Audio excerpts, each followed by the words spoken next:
আলুর বাজারে খবর জানাতে ঢাকা এবং বগুড়া থেকে যোগ দিচ্ছেন আমাদের সহকর্মীরা। প্রথমেই চলে যাচ্ছি ঢাকায়, সেখানে রয়েছেন সহকর্মী মোস্তফা মাহবুব। কথা বলবো তার সাথে। মাহবুব, বৃষ্টিতে বাজারে ক্রেতা কেমন দেখছেন, আর আলু সহ নিত্যপণ্যের দরদাম কেমন? মৌসুমী, আলুর খবর দেওয়ার আগে যেটি বলতে হয় যে সকাল থেকে যে বৃষ্টি, তাতে কিন্তু এক ধরনের জনদুর্ভোগ তৈরি হয়েছে। আমরা এই মুহূর্তে আছি খিলগাঁও তালতলা কাঁচা বাজারে। এই বাজারে আসার পথে আমরা দেখেছি রাস্তায় কিন্তু কোথাও কোথাও হাঁটু পানি, কোমর পানিও জমেছিল। এমনকি এই বাজারটিতেও আমরা দেখলাম বাজারের প্রবেশের যে পথগুলো আছে সেখানে কিন্তু নোংরা পানি জমে আছে। সে কারণেই ক্রেতার উপস্থিতি বলা যায় একেবারেই কম, কারণ বাজারের প্রবেশের পথগুলো কিন্তু বাধাগ্রস্ত। তো এবার একটু আপনাকে জানাতে চাই আসলে দরদামের খবর। আলুর বাজারের দাম, আলুর দরদাম আপনি জানতে চাচ্ছেন। রাজধানীর বাজারে আসলে আলু 60 টাকা কেজি দরে বিক্রি হচ্ছে মানভেদে বা প্রকার ভেদে, এবং এই দাম বাজার ভেদে বা দোকান ভেদে কিন্তু কোথাও কোথাও 70 টাকা, অর্থাৎ পাড়ার মহল্লার দোকানগুলোতে কিন্তু 65 থেকে 70 টাকা কেজি দরেও কিন্তু আলু বিক্রি হচ্ছে। এছাড়া আজকের রাজধানীর বাজারের অন্য সব সবজির তথ্য যদি আপনাকে বলতে চাই, তাহলে কাঁচামরিচের দাম যেটি 280 টাকা থেকে 300 টাকা কিন্তু ছুঁয়েছে কাঁচামরিচের দাম।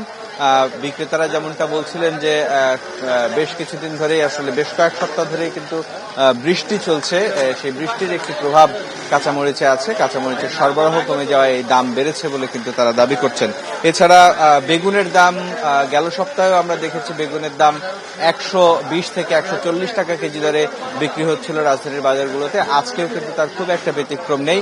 এই বাজারে কিন্তু বেগুন বিক্রি হচ্ছে 120 থেকে 140 টাকা কেজি দরে।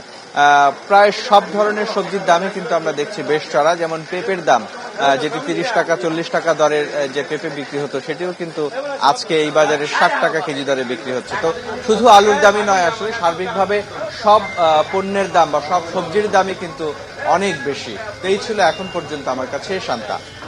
মাহবুব, আপনাকে ধন্যবাদ। এবার চলে যাচ্ছি বগুড়ায়, সেখানে রয়েছেন আমাদের সহকর্মী রাকিব জুয়েল। রাকিব, আমরা জানছিলাম ঢাকার বাজারের খবর, এবার সেখানকার আপনি বগুড়ার আলুর দর কেমন এবং পাইকারি বাজারের দর এবং সরবরাহ নিয়ে জানাবেন।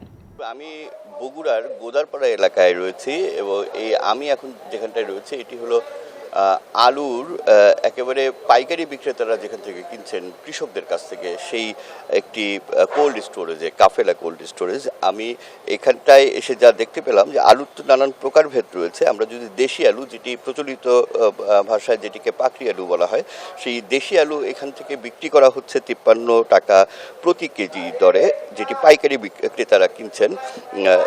এবং হল্যান্ডার আলু যেটি, সেটি কিন্তু বিক্রি করা হচ্ছে 46 টাকা কেজিতে। তো আমি একটু এখানকার যারা ক্রেতা রয়েছেন তাদের সাথে একটু কথা বলতে চাই যে আপনারা কৃষকদের কাছ থেকে কত করে কিনছেন এবং পাইকারি বিক্রেতাদের কাছে কত করে বিক্রি করছেন এই হল্যান্ডার এবং পাকড়ি আলু?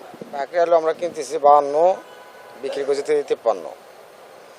আর আপনি হল্যান্ডার আলুটা কিনতেছি 45 টাকা, 45.5 টাকা, বিক্রি 46 টাকা।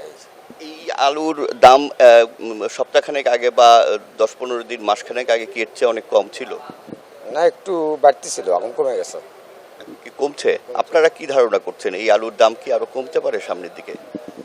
এইভাবে আলু কম বাড়লে তো কমতে পারে। মৌসুমী, আপনি শুনছিলেন যে আসলে এইখানকার যারা পাইকারি ক্রেতা এবং বিক্রেতা, তারা কিন্তু মনে করছেন যে আলুর দাম সামনের দিকে কমবে। আর খুচরো বাজারের কথা যদি বলি, একটা বড় ধরনের তারতম্য কিন্তু আমরা খুচরো বাজারে দেখতে পাচ্ছি। ঢাকার মতোই বগুড়ার খুচরো বাজারগুলোতেও কিন্তু 60-65 টাকা কেজি দরে আলু বিক্রি হচ্ছে। এই ছিল সবশেষে আমার কাছে বগুড়া থেকে আলুর বাজারের খবরাখবর। রাকিব, আপনাকে ধন্যবাদ।